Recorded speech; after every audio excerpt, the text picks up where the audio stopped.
folks, Steven here. So this is going to be another live stream we're doing. This time around, we're going to be talking about a change in the Japanese musical side of the Pokemon anime. And yes, I do have new glasses if you care about such things. Anyway, I found out recently, I think last weekend, I just didn't have time to really set anything up just because of my schedule and whatnot.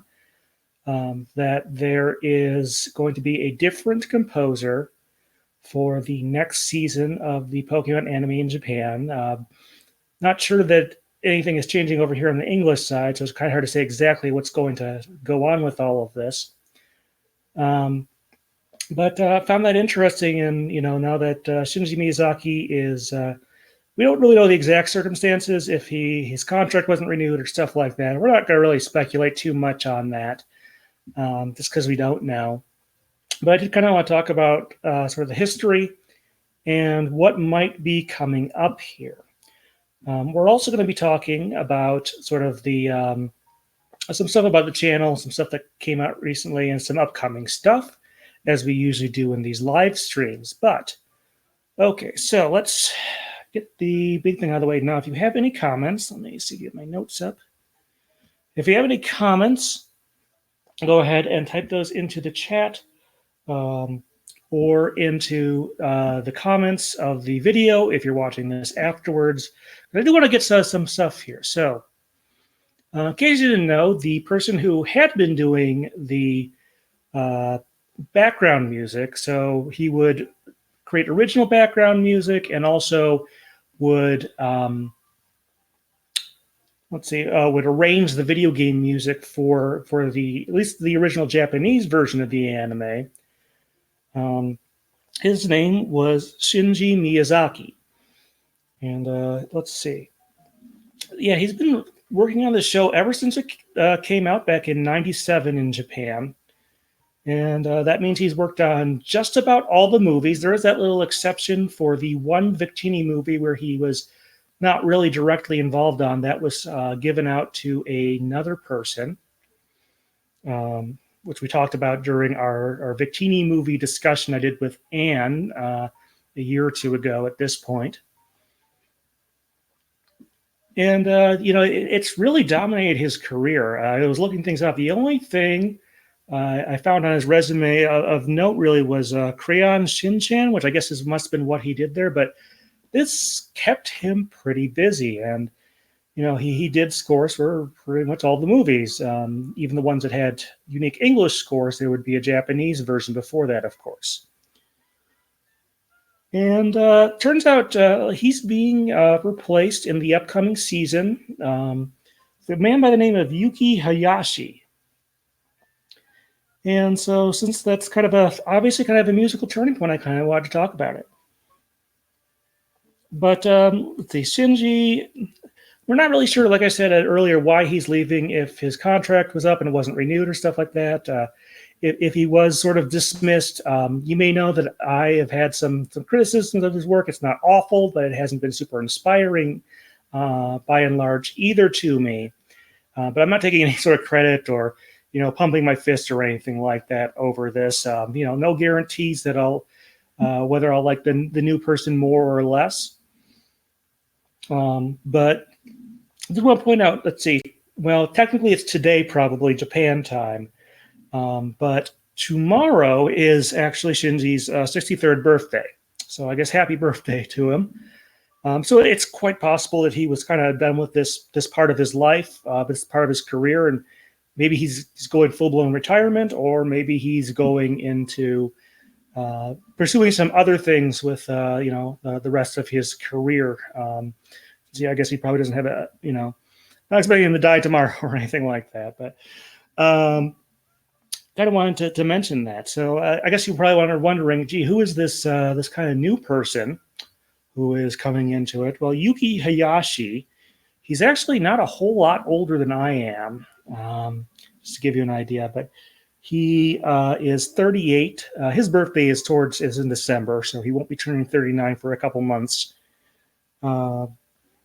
And he actually, despite being considerably younger, about 25 years younger, has had a rather decent amount of stuff that he's worked on for television, excuse me, for movies, and all sorts of stuff like that. The one you might know him best for, I haven't actually seen this series, but I did look up some stuff on it, is My Hero Academia. I definitely heard of that series, even though I can't say I'm an expert. And I wanted to point out, let me just share a screen here quick, that, let's see, yep, application window, yep, okay, take a look at iTunes here.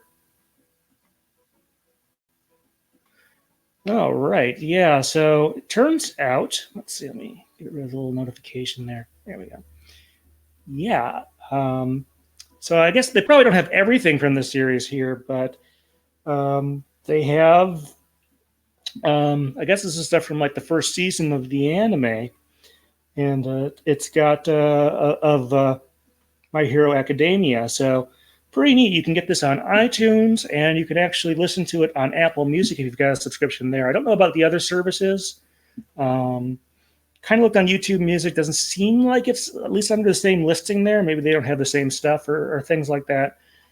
But even when I criticize the Japanese side of Pokemon music, it's not because I think it's not that I don't think it should be a little easier for folks to get here in the West. That certainly would be nice. So I would like to see something like this.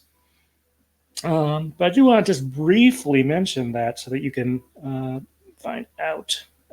Take a look at that if you want to get an idea. Obviously, there is, let's see, yep, and that should bring us right back here. There we are.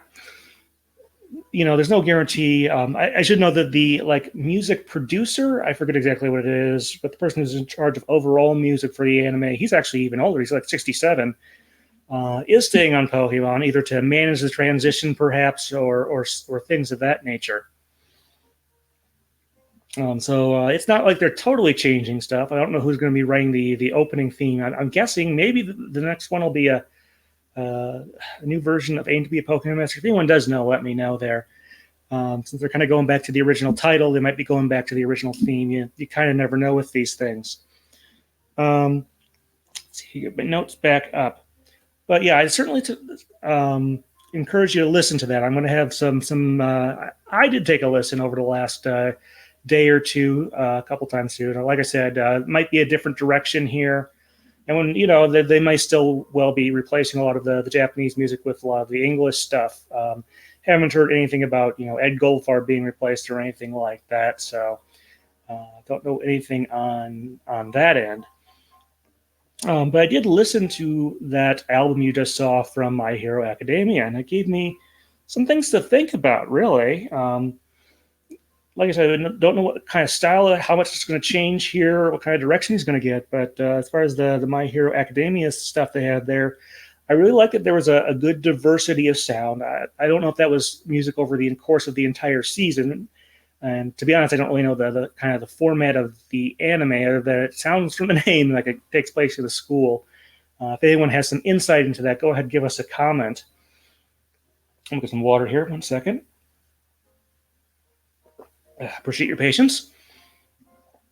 And as far as the music there, I felt it was more melodically interesting than some of the stuff that's been produced over, the last. We haven't gotten an anime, a TV show collection from Japan since like the end of Generation 4, kind of unfortunately.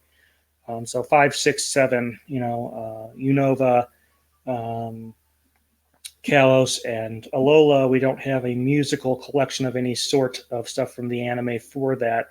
We do for the movies, of course, but not for this one, kind of unfortunately.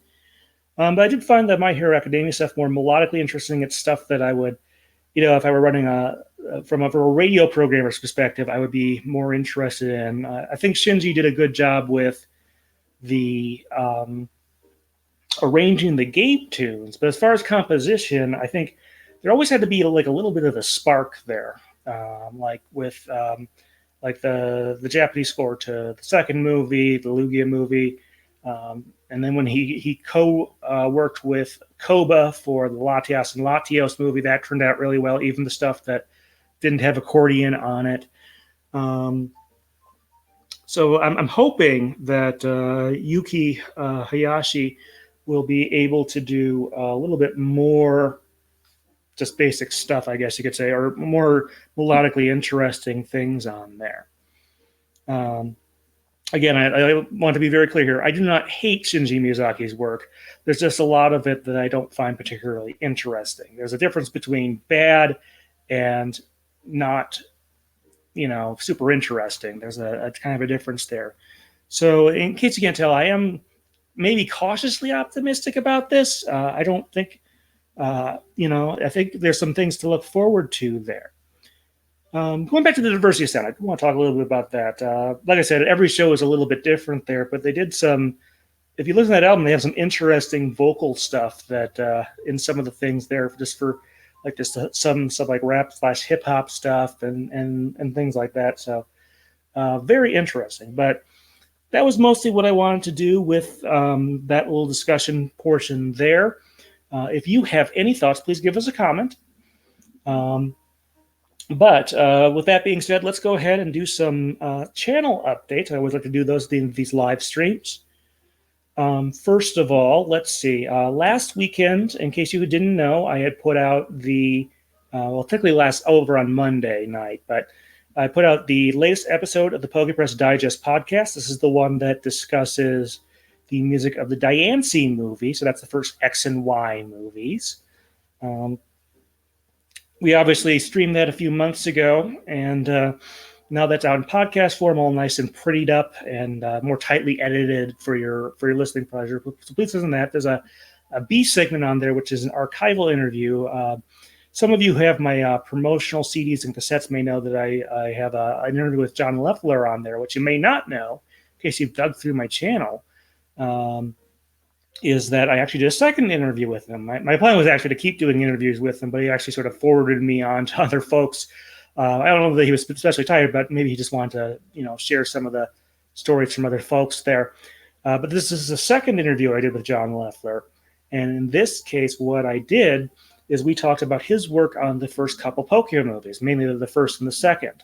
And we talked about how he got to how My Brother sort of its genesis, and then how he got to meet up with Blessed Union of Souls and actually work with them on refining it and things of that nature, and also some of the score work, and then also some of the stuff he wrote for the second movie. I don't know if we actually probably don't name too many tracks in there, but I do know that I believe he is credited on Coming to the Rescue, the second the O-Town song that's in the Pikachu's Rescue Adventure short. It's kind of the story behind that. And I guess if you haven't already checked it out, 2 weeks ago, of course, Ann and I did our discussion of the music of Pokemon Snap. That's another fun discussion. And I guess one last little plug here. If you listen to the podcast episode a day or so after I initially put it out, you would notice that the Pokecasters Network, which we are a part of, is doing some events this month to raise money for Extra Life, children's charity there. Working, in part with one of the Pittsburgh children's hospitals. So give that a look if you haven't already. Other than that, not a ton else to say, but thank you very much for watching. All right, folks, thanks.